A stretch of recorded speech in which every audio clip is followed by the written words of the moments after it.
All right, let me tell you about a place called Briarwood. It was an abandoned psychiatric hospital. And when I say abandoned, I mean sealed up tight for over 30 years. A place where the windows are boarded up and the halls have been totally silent. Or so everyone thought. It kind of makes you wonder, right? What happens when your job, your paycheck, depends on your walking into the very places that everyone else has deliberately forgotten? Well, for 3 people hired to do just that, what they found inside Briarwood, yeah, it wasn't in the job description. So let's meet the crew. You've got Mark, the foreman, a real down-to-earth, no-nonsense kind of guy. Then there's Chloe, a photographer, and she's there to document all the decay and ruin. And finally, Leo, the new guy, the youngest, just trying to earn a steady paycheck. You see, their tasks seemed so simple. Check the building structure, see what's worth salvaging, and get it ready for the wrecking ball. It was supposed to be just another job. But Briarwood had other plans. Okay, so Act 1, the setup. The first day, it's pretty much business as usual. The second they step inside, the air is just thick. It smells like damp plaster, old paper, and decades of dust. You know that look, right? Where sunlight cuts through the darkness and you can see every single mote of dust floating in the air. They start on the main floor, in the old offices. Their boots are crunching on fallen ceiling tiles. Chloe's camera flash is just popping in the gloom, catching these ghostly images of peeling murals and rusted-out gurneys. Leo's trying to keep things light, cracking jokes about horror movies, but his laugh just echoes way too loud in that big empty space. And Mark? He's all business, clipboard in hand, noting water damage and asbestos warnings. But the one thing they all agreed on, the one thing that felt truly weird, was the silence. And I don't just mean it was quiet. This was a heavy, oppressive quiet, the kind that feels like it's physically pressing in on you. So they finish up the first floor and head up to the second, to the patient wards. And that's when the whole vibe changes.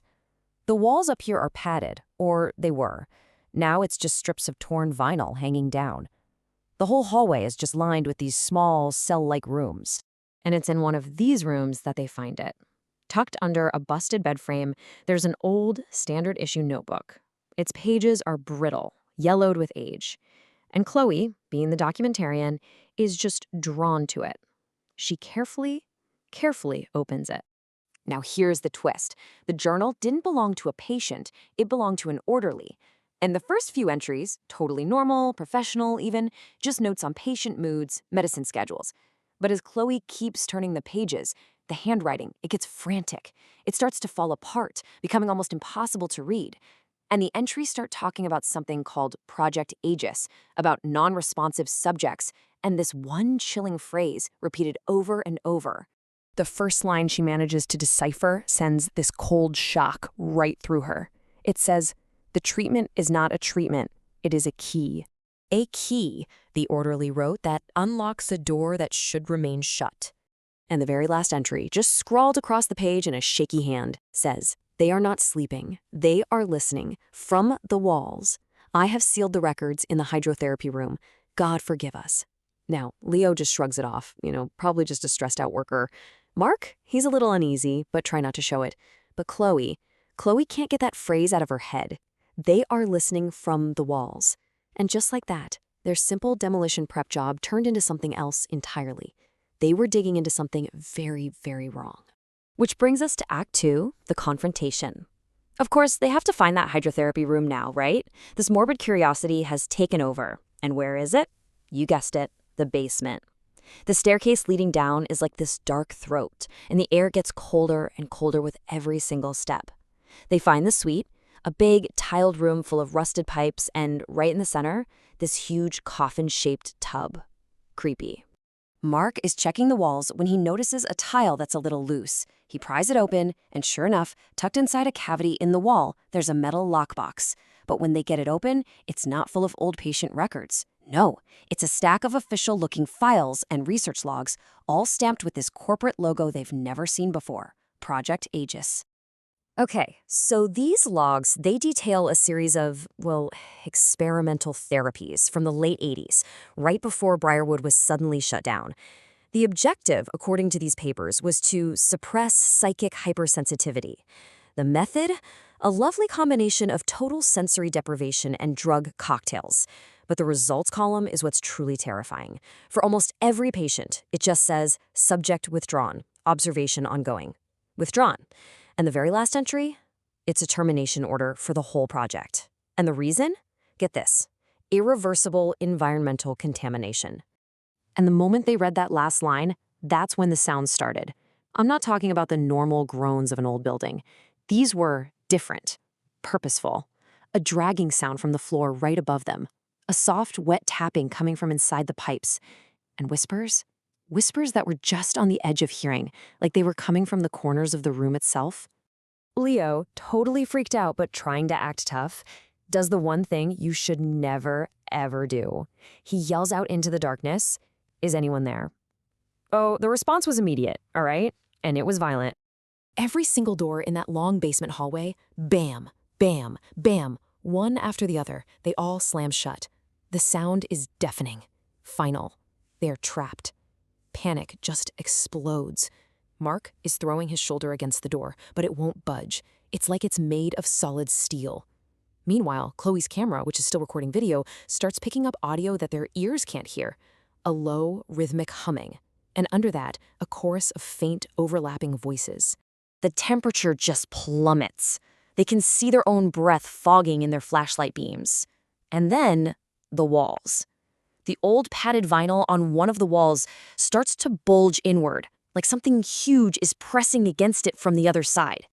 And then they see a clear shape forming. A slow, deliberate indent appears on the padded wall, like a hand pushing its way through.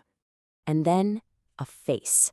A human face pressing against the vinyl, its features distorted, straining to be seen. Remember that word from the files? Withdrawn? They weren't cured, they weren't released, they were withdrawn. The horrifying truth hits them all at once. The patients? They were absorbed, trapped inside the very walls of Briarwood by whatever Project Aegis did to them. You see, the building wasn't just haunted by ghosts, it was literally composed of them. So Act 3, the resolution. You know, their escape was just as bizarre as their imprisonment. They spent hours huddled in that room, terrified. And then the door just clicked. It unlocked, as if the building was just letting them go. The hallway was completely empty. They didn't stick around to ask questions. They ran. They left all their gear, everything, and just burst out of that building into the normal, blinding sunlight. And they never filed a report. I mean, what would they even say? About a month later, the demolition started. And Chloe, she felt like she had to be there to see it. And as that first wrecking ball smashed into the side of the building, she swears she saw something. From every single broken window, this thin, gray mist started pouring out. And it wasn't dust. This stuff moved against the wind, forming this silent, swirling cloud that just hung over the rubble for a minute before it dissipated into the sky. She said she felt this wave of profound, sorrowful cold wash over her.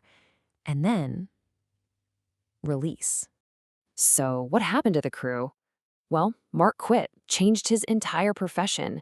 Leo just refuses to talk about it, ever. But Chloe, she kept the journal. She kept one blurry photo from the basement, and now she spends her time on these online forums, reading stories about haunted places. And she has this new theory. She doesn't think places are haunted by memories anymore. She thinks that some places, because of some terrible atrocity, they become living prisons, and the things inside aren't ghosts. They're inmates, desperate to get out. What they found at Briarwood wasn't a ghost story. It was a crime scene, and ultimately, a prison break.